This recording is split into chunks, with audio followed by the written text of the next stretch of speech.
The purpose of this video is to show you how to do a classic table 1. That is, a table that describes the baseline characteristics of a study population. The do file that we have provided is designed to handle most, if not all, of the things you could wish for in such a table. Most importantly, this program automates the process so that you can obtain a table output that can be copy-pasted directly into Word. This is part of our approach that we refer to as complete programming. The advantages of this concept are many, but the three most important ones would be that it reduces the risk of minor programming errors, it removes the risk of errors that is associated with the manual transfer of results into a manuscript, and lastly, and this is my personal favorite, it markedly reduces the workload associated with rerunning your analysis. The programming package consists of 3 files. Our input data, a seed file that defines the final table layout, and a do file that combines the two into the final table. Please note that there is no comparison between groups in this do file. That is, it does not estimate p-values for differences between groups, or standardized mean differences, or the like. This will be covered by another program and thus another video tutorial. Starting with the do file, we begin by loading our input data. Let's inspect the data by using Stata's data editor. The outset is a dataset structured like this, 1 row per individual and with all the characteristics stored in separate variables. In this case, we see that we have information on case status, age, sex, and Charlson score, as well as information on whether the individual used some specified drugs. Note that while these variables are binary, that is always 1 for yes or 0 for no, the table 1 code is capable of handling all types of numerical data. Going back to our do file, we see that the data is read and then immediately saved in a temporary work folder. We can use this intermediate step to reduce our data material further if so desired. For example, you may want to exclude individuals under a certain age or with certain characteristics before creating your table. Moving on to the definition of the columns in the table output. Each column is given a name followed by the criteria that defines the group we want to characterize. We can define multiple criteria simply by adding more variables and separating by the AND sign. Finally, we need to add each new column name to the list as shown here. Moving down the do file, we arrive at the section that defines how different types are handled. This will determine how Stata interprets the counting of each criteria defined in the seed file. For instance, for the total count, we would prefer a n equals prefix to the count.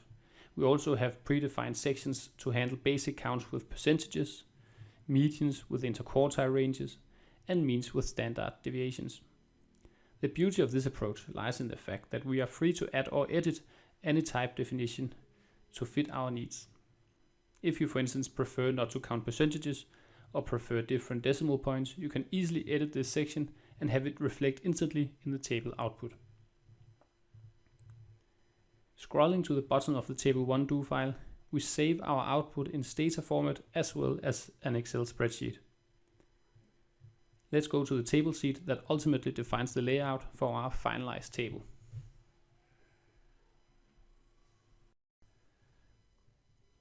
Going through the variables, we see that we have table, table text, crit, type, ref, and indents. Let's do a quick rundown of each and what they mean. Table is simply the numbered order of each row. Table text is the text string we want to display for each row in the final table. This can be written however you desire and will be interpreted as is by Stata. Crit is the criteria that you want to measure. This refers to the variable name that you have defined in the input data as mentioned in the beginning of this tutorial. Type is how Stata should interpret the counting of the criteria. Recall how we defined each type in the table do file. In this example, we want to count the first row as a total and have thus defined the type as 0. For the age criteria, we want a mean value and so on. Ref determines which group the total percentage is calculated by. Perhaps in most cases, the percentage counts would be based on the total defined here as 1 equals 1. but you may want to change this value if you prefer percentage calculated based on a subgroup rather than the overall count. An example of this would be to display the proportion of individuals with breast cancer, but calculating the percentage based on the total number of women rather than the overall total. Indents define how each text is aligned from the left of the table output. In our example, we have defined the all category as the leftmost headline by putting a value of 0. For our current drug use headline, we prefer an indentation of 2 spaces and list each of the following drugs with an indentation of 4 spaces. This feature is quite useful for categories and will produce a much nicer looking table in the end. Now that we have defined our columns in the table do file and the rows in the table seed, let's execute the code and have Stata combine the two into our finalized table.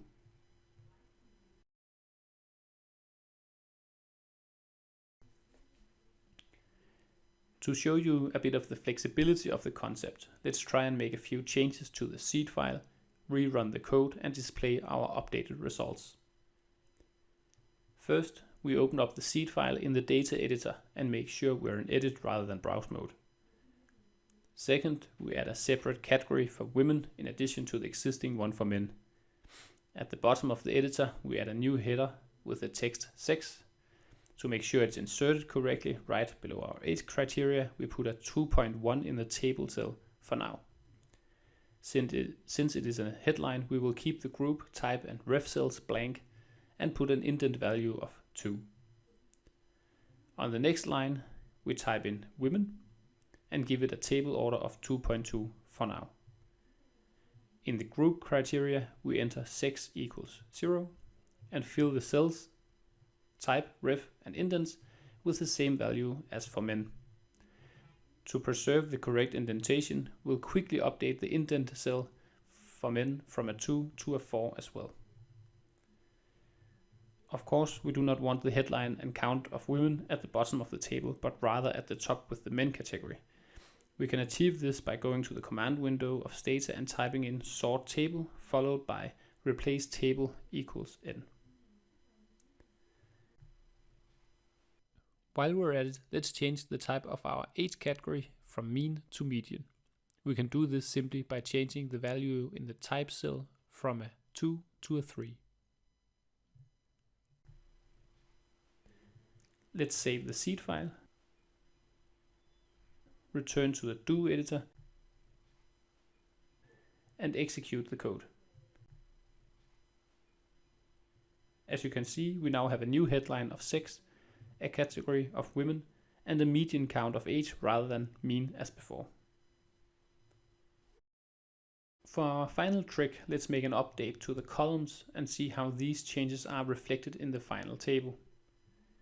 We'll add a new group by restricting to cases exposed to statins, just as an example. We'll scroll to the column section of the do file and simply add another logo. First we will name it cases statins, followed by case equals 1. Remember that we can add any number of criteria simply by adding them to this line, separated by the and sign. In our case, we will add the and followed by the criteria for statin use. Finally, we will add our new local to the list of columns. As we execute the code once again, we see that the resulting table now contains the added column and counts for each row.